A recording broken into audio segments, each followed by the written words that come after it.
our beautiful esteemed guests from the Rupani Foundation, Marc and Neelofer. They are here to share their vision and mission centered around a family-focused approach. Welcome to the show, guys. We are so happy to have you guys here today. Thank you. Yeah. Thank you very so happy much. to be here. Yes. So Thank you. It's always been a pleasure to be with you all, and then you are the big supporters of Rupani Foundation. So thank you so much we for. love you guys and the work that you do in the community. Thank you. So, can you tell us about yourself and please include details about your education and past experiences? Yeah, so I'm Marc, and you can get from my accent that I'm not from Texas. So I have a bit of a long story. I was born in Belgium, lived there like 13 years. After that, moved to Canada because my father got a job as a university teacher there. And then my education, I specialize in economics, development economics, while my two brothers, one specialized in finance and the other one in industrial design. Okay. So after finishing my master degree, and I was interested in development, so I was on to say, okay, what is development theory in the real world? So I went for an internship in Bangladesh for almost a year. After that, I moved to Indonesia, where I met my wife. And there I spent 3 years basically working with farmers to help them to market their product. And after Indonesia, I moved to Central Asia, so Kyrgyzstan. There I spent like 11 years. I don't know, maybe some of the audience know the Aga Khan Foundation. Mm-hmm. So I was working with them. I was in charge of developing their program. So the program there focused on education, which linked with the work of the Rupani Foundation, employment, community health, etc. So spent developed the program, spent 11 years. But after 11 years, we always feel that we need to do something else. So I moved back to Canada with the family, my two kids. The first time experiencing the North American lifestyle. And there I worked for almost 2 years for an organization called Veterinarians Without Borders. So basically they work on the interaction between human health and animal health. For example, all those COVID issues, etc. Yes. And 6 months ago, I joined the Rupani Foundation as the new CEO. So I'm very excited to join the team, and I hope that I can contribute to the development of the program, and most importantly help families and communities that I need in the greater Houston. Yeah, wow, it's an impressive resume. Thank you. Thank you. My name is Neelofer Ali, and I work in early childhood education arena for almost 24 years. So my education is mainly, I did my master's in sociology, and then I did AMI, that is Association Montessori International. That's completely child-based early childhood education, which Dr. Maria Montessori invented. So I did that, and then afterwards I moved to Aga Khan University for doing early childhood education. That is again another approach of high scope methodology, and then I did inclusive education from Aga Khan University, and then I did my child protection from California. So early childhood education is everything for me. My passion is early childhood education, and I trained thousands of teachers across these countries. I worked in Afghanistan, Tajikistan, and Pakistan, and US. So during these 24 years, I trained thousands of teachers, as I said, and I worked in very remote areas, in urban areas. So my work is like a mix of all those cultures and all those different dynamics. So I'm in 2010, I moved to one of the remote area of Pakistan by invitation of Rupani Foundation. So I went there, and then I started working there for the community. And one of my top achievement there is to bring the beggars to the early childhood education classrooms. One of the village in interior Sindh is complete. That village is full of beggars and kids who are going to beg. So my success story is how to retain those kids into the classroom, and then I was successful with my 98 caregivers. That was part of our one of the projects. So we trained 98 caregivers. They are not very well qualified, but we trained them to be early childhood education caregivers, because Dr. Maria Montessori's vision is how to make those caregivers to transform them to be the teachers. So she did that first time in Italy, and then I adopted that model there, because we cannot bring qualified teachers from city to the villages. So we thought that how we can transform those people who are living there, the natives, and train them as early childhood education caregivers. So we were very successful. Rupani Foundation was very successful there, and then we transformed 32 villages there.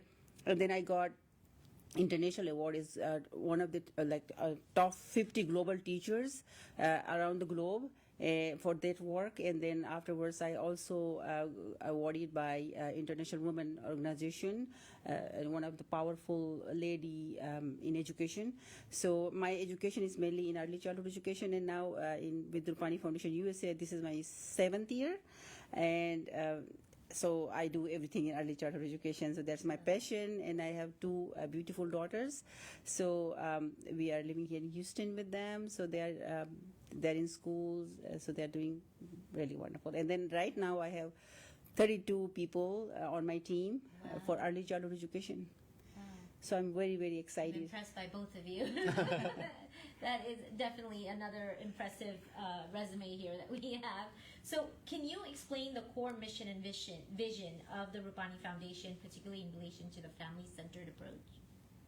Yeah, so our mission is really like to help the families and broader community to reach their full potential. Mm-hmm. And the way we do it in our case is first by giving people, especially kids, right from the start, access to a good education, because access to education is everything. Yes?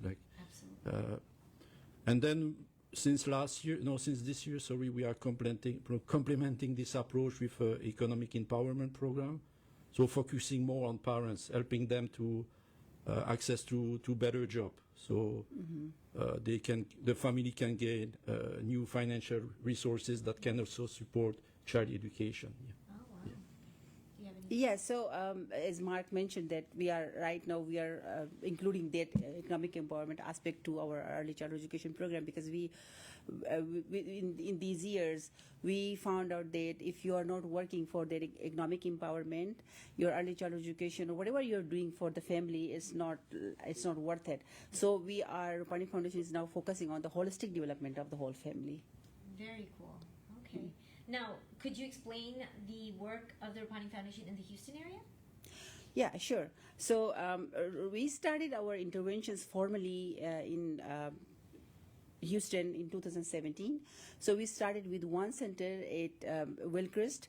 So our main objective was how we can bring those mothers who are just sitting at home with their kids, and then you know that early childhood education is very, very expensive here, and then everybody cannot afford that education for their kids. So our chairman, Mr. Rupani, thought that how we can bring those mothers to the classes and how we can provide them a quality education, quality early childhood education. So we were doing that internationally in Pakistan, Afghanistan, and Tajikistan. So we started doing that here, and then we started with those mothers, and then our motto is like how we can train those mothers to be the first teachers of their kids, because research also says that 20% of learning is accredited to schools and 80% of learning is accredited to home. So how we can transform those adult-centered homes into child-centered homes. So we did that. We were working on that model. So we started that from the first center in Wilcrest, and now we have almost 40 centers here in Houston. So we are doing that for all the communities. So we include everybody and anybody in Houston. So and then this time we have almost 1,500 people enrolled in our program. And we are still thinking to expand our work. So that's only with early childhood education, one project, and with the other project, which is with ORR, Office of Refugee Resettlement Program, we are helping refugees to get settled here, and we are providing them support that how we can get settled them here in Houston, in new country. Yeah. So that's another thing. So we are expanding in a big way in Houston. So walk me through a day of what it would look like. So as a mom in this early childhood development education, how would that work? So she would basically go into a classroom, or like how does it? Yes. So we have weekly classes for those mothers, and then that involves like 2 hours of extensive early childhood education practices with the child and the mother. We are focusing both of them. We are not only focus the child, because child is doing whatever he is doing in front of the mother. Right. So mother can see the potential of her child, and then we also train them that if there is something, we are training those mothers to help them at home also. So we have a lot of like our curriculum is like mother action committees, and we involve all those mothers and who can do better. So we are training them as leaders in the community. So every center has a mother action committee. So the mother action committee is also responsible for the upliftment of that center, and then upliftment of other mothers who cannot be part of our program.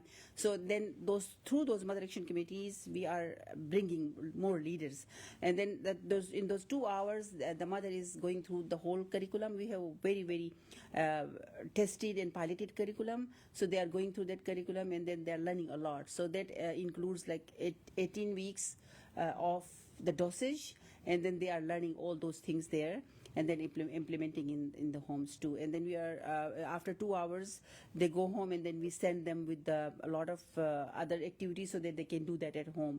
And then we also working on the homes where we are creating those home corners, where that's also according to the early childhood education norms, and then kids can play in those home corners at home too. So it's like an inclusive program, and it's a wonderful program. I love that. Mm-hmm. That is amazing. So why did you decide to work in the non-for-profit sector? So as I said, that early childhood education is my passion. Yeah. And then in non-profit organization, you can reach to a lot of people. And then community development is is really dear to me, dear to my heart. Mm-hmm. So you see the impact. You see that what you are doing. You see if you are doing something, you can see the result then and there. Yeah. And you can touch a lot of lives in non-profit organization, and then you have very open space. You can go anywhere you want, and then if you see the happiness on those clients' faces, you achieved everything. So for me, every day is like going to the field, talking to the mothers, talking to the families, and then what are their needs, and then you feel real life there. So if we are sitting in the corporate offices, you can do good, but if you are in a non-profit organization, you really do wonderful. You can do wonders. Yeah, I love that. And then Mark? Yeah, I think in my case it's related to the younger sister of my father, because all her life in Belgium she was working with young people who are in needs, and I was always interested by her work. Yeah. Also, she was bringing us like to even where we were distributing clothes to poor people or family in needs. So it was when I was like 8-10 years old, and I guess it stick to me. Yeah.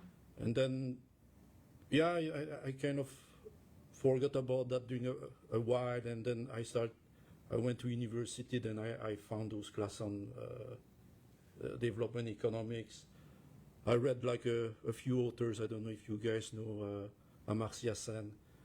He's an Indian economist, and he has this book who like influenced me also. It's called Freedom, Development as Freedom. Mm-hmm. And then,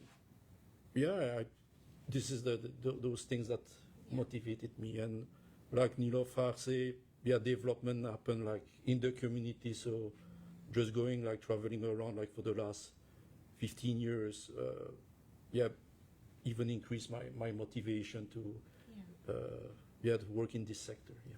Wow. I love that, like how people around us in our lives, they impact us in such a way that makes us move towards what we want to be or do in our life in the Exactly. in the future. So that's amazing. So based on your experience working abroad, what similar challenges are people in need facing the global South and North America? Yeah, so in my case, I think this is the access to information. Because since I'm in Houston, I hear from both sides, from government side, but also community side. Okay, government has good program, but people don't know about it, and communities don't know about the program. And when I was even in my previous job in Central Asia, in Kyrgyzstan, that was a key issue that we also identify, in the health system, education system, even farmers don't have access to information on which fertilizer to use. And I think an important work of an organization like to Rupani Foundation is to make those linkages. Yes. And I think that we are well placed to do that. And when I see our government partner here in Houston, they always happy that we are there to support, promote the good services that the government is providing. Neelofer? Yeah, sure. So there also, as Mark said, that every country has their own dynamics, right? So we do whatever they need in those countries. Yeah. So in Pakistan, we are really big in early childhood education right now, and then our training program is amazing, as well as we started there with few people, and now it's a big team, and we do early childhood education, we do teacher training, we do the holistic development of the family, and then in Afghanistan, as Mark said, that we do agriculture, because those countries are mostly in Afghanistan, the rural part where we are in right now, a lot of land is barren. So we are fertiling those lands, we are giving them trees, we are giving them good resource to the community. So if you help them, as there is a saying, right, how to, instead of giving them fish, how to catch the fish. Yeah. So that's the motto we are following there. So we are providing them with the trees, and then we are telling them that if you plant this much trees, we will give you this incentive. So we are not giving anything like that. So they have to do something for their own community. And then in Tajikistan too, we are training those people because those areas are gems bearing areas. Yeah. So we are training the community how to cut and polish those gems, and how you can bring the raw thing into a wonderful piece, so that you can earn your money or whatever you can do. And then we have a lot of case studies there who are very, very successful there.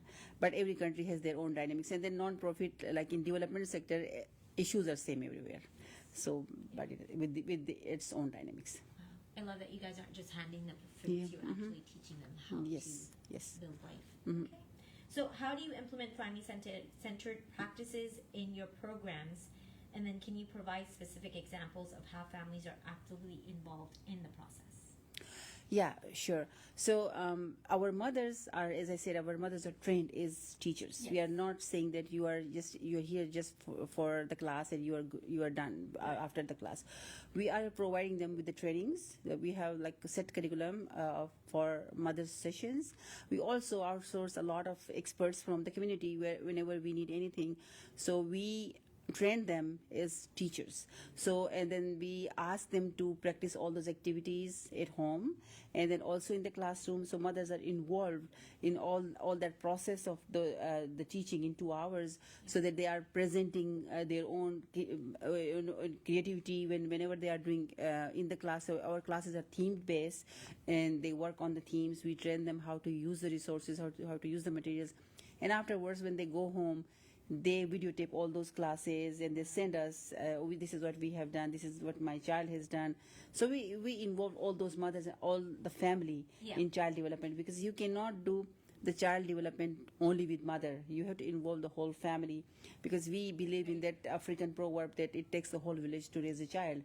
So it's usually we say that this is only mother's job. It's not only mother's job, it's family's job to upbring the whole child. So we really involve everybody from the family to really work for that child. So mothers are involved. Mothers are trained under. So as I said, that in our curriculum we have 6 modules of brain builders. So we help those mothers how to help their kids in building their brains. Yeah. So those brain builders modules we work around parenting. So what is positive parenting look like? What is relational health? How you can relate yourself with your child, and then how it takes to develop that relational health. Because if you are not develop that relationship with your child in early years, you cannot set that child and yourself for the future development. And then you have to be with your child. You need to know what are the needs of the child. And because we all know that at 3 years child develops 90% of his brain, so what we are doing for that 90%? So we are training those mothers to work for their child. So our practices are completely involving those mothers and helping them understand brain development, helping them understand what is executive function, what is resilience, and what are those main topics of early childhood education. Once they know, your half of the work is done already. I love that how your approach is, because when you are teaching these the mothers, and therefore they're teaching their children, you're not only helping these mothers build the confidence and all that, but you're also setting the future for these children to be well-rounded individuals. As Exactly. they get older. I love that. Exactly. Thank you. And if I may add, Yes. yeah. Also, we focus on prenatal health. So Oh, okay. yeah, so we make sure that when the baby come out, delivery is in good health. Yeah. So like during that period, we provide mother advice on a good nutrition, mental health advice, etc. Yeah. So very thank it's you. like Thank you for from bringing. the day that the baby is not even born yet, you guys have already started Exactly. healthy habits and Yeah, thank you, Mark, for bringing that point up. So I would like to elaborate this a little bit more, because 9 months pregnancy is a complete life. And then we have very, like as I said, we have a curriculum for that. So we provide monthly sessions for those mothers. And then we all know that 25% of brain develops inside mother's womb. And then whatever mother is going through, whatever her mental state is, so the child is getting that directly from the mother. And then if we keep the mother in a very good and conducive environment for her to be, and at 9 months, what kind of food we are providing, what kind of environment we are providing, that counts. So we are working around that thing. And then as Mark said, we have proper we work meticulously designed diaper bags for those mothers. It is full of resources, the basic resources inside it, and then we are providing those bags to them, and with the knowledge. So not only the resources, but with other resources, intellectual resources too. So our mothers who are connected with us, they are well versed in prenatal life too. So because once research says, once you work in that nine months, when the kid is inside mother's womb, he learned a lot. Yeah. So whatever you do, whatever you think, that directly impacts on the child. So that's our one of very important component of early childhood education. you guys are basically holding their hands from day one all the way up to. We are trying to. Yeah, I love it. I love that. Is amazing. Yeah. So, what methods do you use to assess the effectiveness of your family-centered approach, and how do you measure the impact of families and communities you serve? I don't think we need to get too technical here. Because monitoring and evaluation can be a very dry subject sometimes. So basically how we, and Neelofer feel free to add, but how we measure the impact of our program is, for example, to see the percentage of mothers that stay committed to the program. The program. Also, we try to assess what learning the mothers are applying with their children in their home. Yeah, this is the two key approach I would say that we use to monitor like the impact of our work. Yeah, so I will take this further. So we design a program in such a way that we have like baseline assessment. When we bring those kids and families into our program, we do the baseline assessment. It's like set set thing. So we ask the whole questions, whatever you are doing at home, and then how is your routine, what do you do for early childhood education, and all those things. And meanwhile, we also do the client assessment survey, so that we know that where they are and then what they think about the program. And after they complete the whole program, we do post survey. We are doing the same survey, except the baseline survey, and the same survey we use at the post-line survey, so that we know that where they were and where they are now. So that's how we measure the impact of our program. And we also do in like between those times, we also do the client satisfaction survey too, so that whatever they need, whatever they are thinking, whatever they are saying, we can tweak between those lines. So we provide them whatever they need. And then right now we are doing our midline survey. So that is like our monitoring and evaluation coordinator is working on. So we are always on our program, that how we are doing, and that's very important to see yourself that what you are doing and then how impactful the program is. And so far we got very, very positive feedback from our stakeholders, from our clients, from our non-profit friends. So we involve mothers, the organizations we are working with, and also with other like stakeholders who are in early childhood education, so that we get to know that what we are doing. So we have a proper structure mechanism of monitoring and evaluation. Very cool. Well, we're going to hold this thought real quick. We're going to take a real quick break. You are listening to 103.5 Hum FM here on Chai Time. We'll be right back.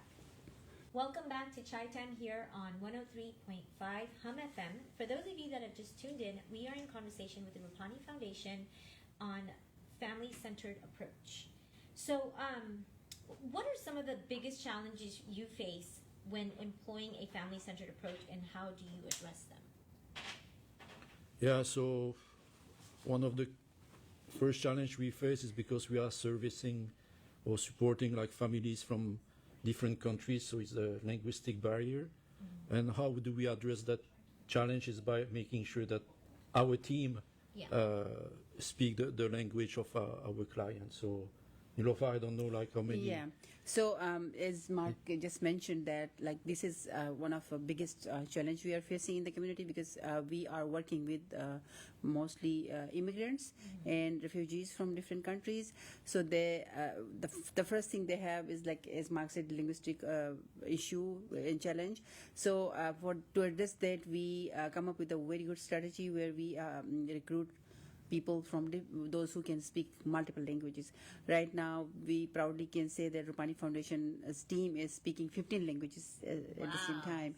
So we, in our team, we have Russian speakers, we have Dari speakers, Pashto speakers, Ukrainians.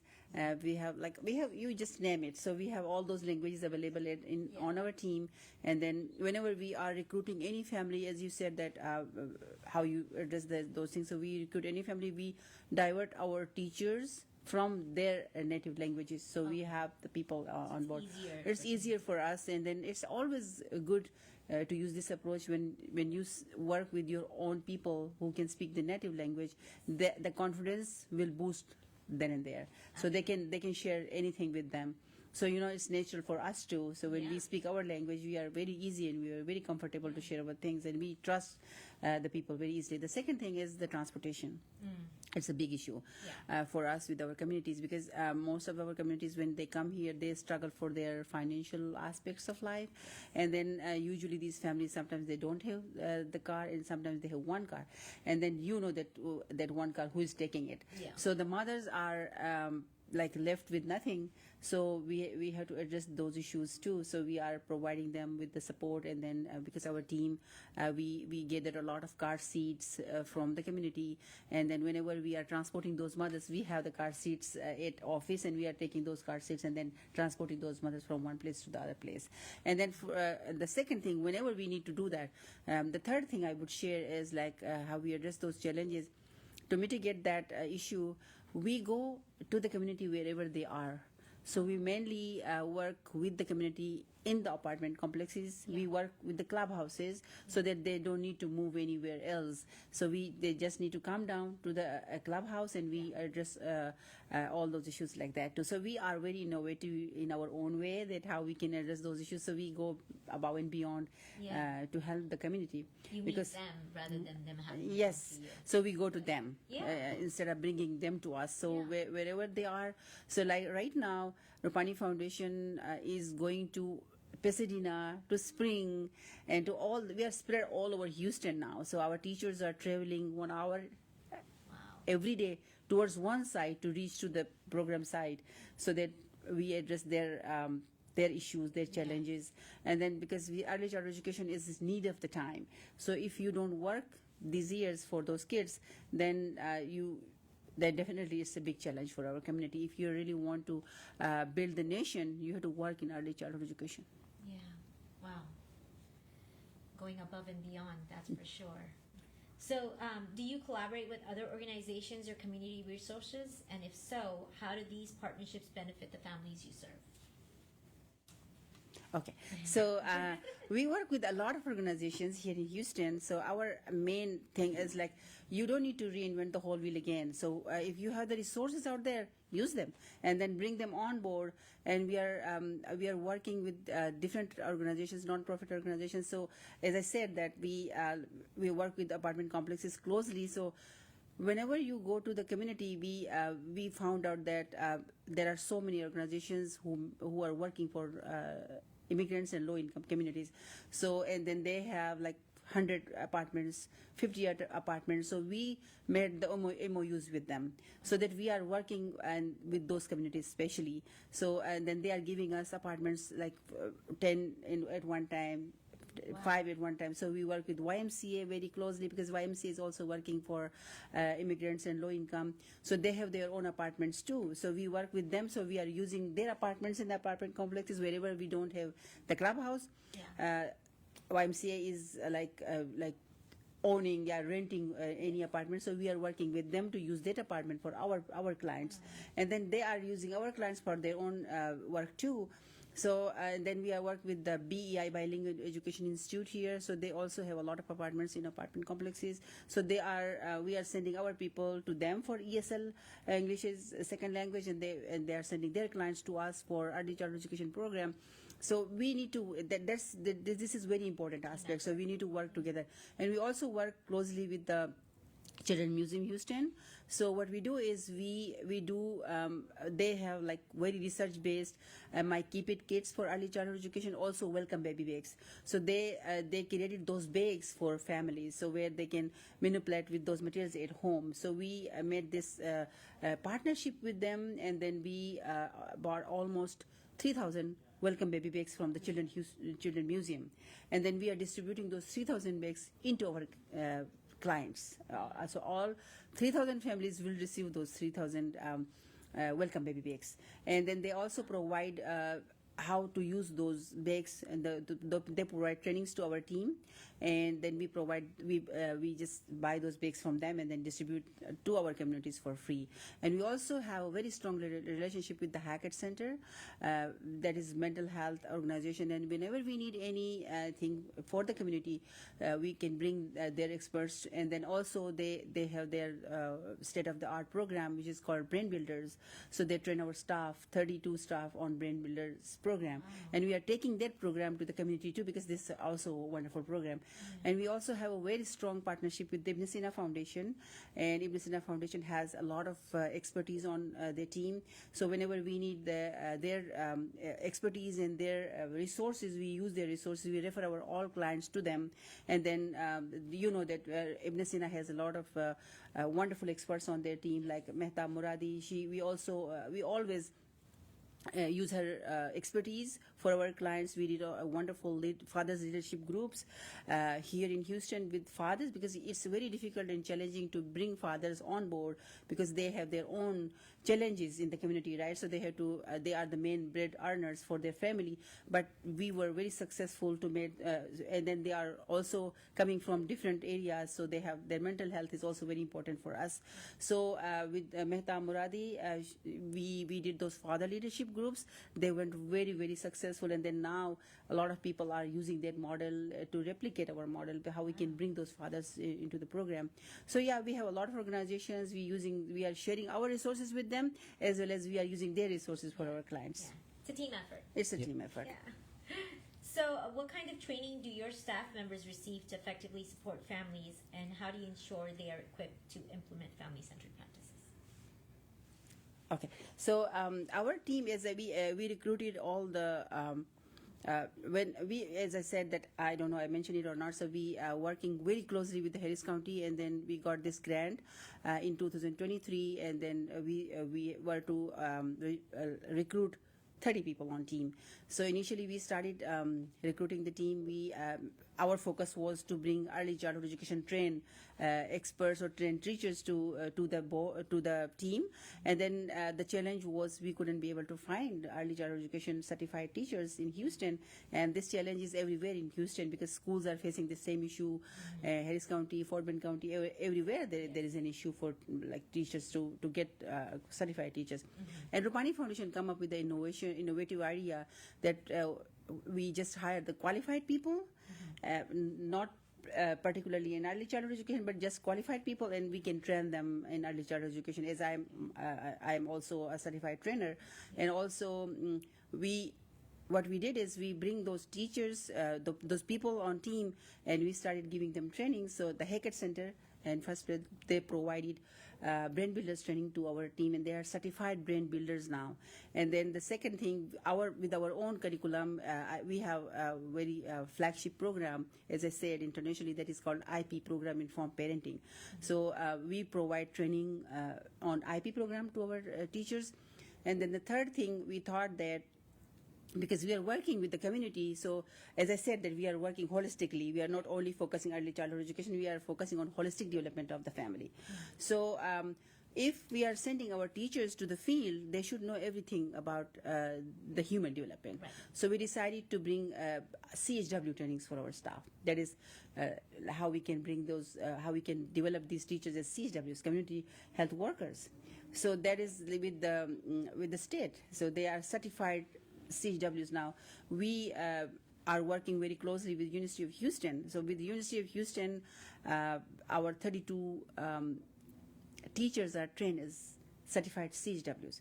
So now they can go to the community, they address the issues if they need any session on like breast cancer, cervical cancer, anything, diabetes, blood pressure. They can do their tests, they can do their checkups, they can find out the solution, find out the issue, what is the issue, and then we can refer them to the right resources out there, right? Wow. So we have that resources. We train them as CHWs, brand builders, and IP teachers, and also we send almost our 17 teachers for wonderful conferences. So our teachers did 0 to 3 conference, which is one sought after conference. So they went to California and they did the 3 days conference there, and then 7 of our team went to Dallas for Texas Early Childhood Education Consortium conference. They did that too, and then like last 2 weeks back, our 2 of the members of the team went for this wonderful concept. This is a new emerging concept in the early childhood education arena, which is called conscious discipline. So how you develop conscious discipline in kids, and then how you can bring that, foster that idea into the family and into the kids. So 2 of our team members did that. So we are really into the teachers training. We really wanted them to develop their skills, and then so if we believe that if you have a wonderful team, trained team, you can get success easily. That's amazing, because you guys are not just helping the families that you're helping, but you're also equipping your teachers to have the resources and the lesson plans and everything else that they need to succeed in teaching all these. Exactly. And then also with first 3 years we they did this wonderful training where they can see that if the child is lacking something in their developmental milestones, teacher can see that thing in the kids. So that is like teaching. That training is teaching them that to see meticulously in those kids' development that what is lacking, what are they behind, and then if you catch those things in early ages, and you can build on that, and you can help them to address that developmental issue or developmental delay, we can say. So, and then we also help them how to see the child abuse and then also the domestic violence. So again, our expert at Bilsina Mehta Muradi did one wonderful session for our team, so that they can see that what is child abuse and what is like domestic violence, and how we can see those symptoms in our families, and we can pick those things and help the community to help themselves. Yeah. Wow. Okay. So, any last words before we end the show? Well, maybe on the future of the Rupani Foundation. So our next step is to continue to expand our program, like aiming at reaching parents around like ECD topics on the place where they are living. Also, we want to create like a stronger linkage between ECD and economic development. So there is to help mothers who are already like trained, and help them like to develop like home-based childcare services. And of course, like given that mental health is a growing concern, like in Houston, everywhere basically. So we want to deepen our work on mental health, and with that aim, we already set up like a task force at the office to help us like to design our future program, focusing on mother and child. Yes, so I would like to say that Rupani Foundation's forte is early childhood education, but now we want Rupani Foundation to work holistically. So you cannot do only early childhood education, but if the family is going through a lot, so how we can help them holistically, and also like addressing the needs of these families, because they, as Mark said, that economic empowerment is very important, because Houston is a diverse community. We all know that, and then a lot of immigrants are coming here, and this is the house of immigrants, right? So how we can help them with that. And then lastly, I would like to thank you, Lynn, Sasha, Chai Time people, and Mehtab for connecting us with you. So it's wonderful being here always, and thank you very much for your partnership. So we'll love your partnership. Thank you so much. We do too. Thank you. Thank you. Thank you both for being here today. That was a lot of information, and every time it's just so nice to see that you guys are doing so much for the community, giving back so much, and we need it. Thank you. Thank you so much. Thank you. Before we end the show, we do have an announcement. Our dear friends at NAMI are hosting a community conversation on mental wellness, and it is called Chai and Chat.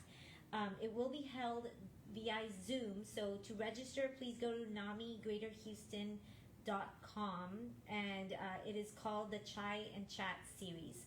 So please look into that. I think it'll be a great a Zoom to look into. Anyway, thank you so much for being here with us here on 103.5 Hum FM. We look forward to seeing you guys next week, same time, same place. Thank you. Bye-bye.